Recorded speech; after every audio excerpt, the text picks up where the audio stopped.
Welcome back to the channel and welcome back to another quick pick prediction video. In this video, I'll be predicting the featherweight bout between Alex Caceres versus Kevin Croom.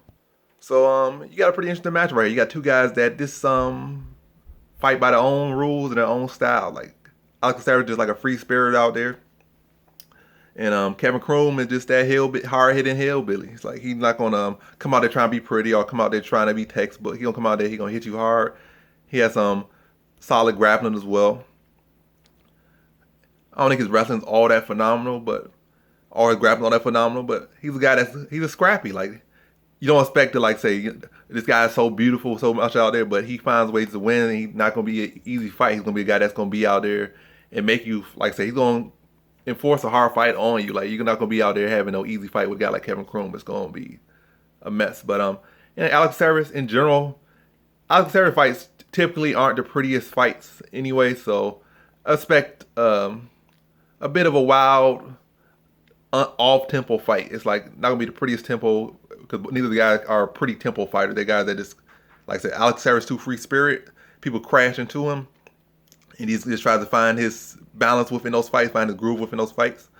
And Croom is going to definitely crash into him. And I don't know if a lot of that makes sense, but to get to the point of this one, I think Caceres is the more technical striker in this one. And I think the more technical grappler in this one.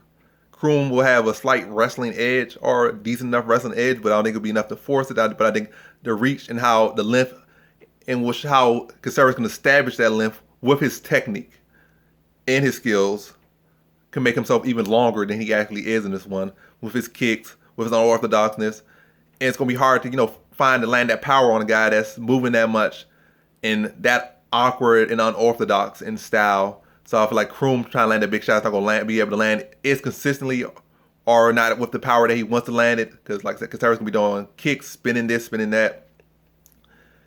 And definitely the jab been improving a lot. And I think that's going to be a big factor to establish the reach. Step inside, kicks those knee punches, all things throwing Croom off. Do I think he stops Croom? I don't think so. But I think he frustrates him with his style and with his length and his variety, which he brings. I still think it's a tight, competitive fight.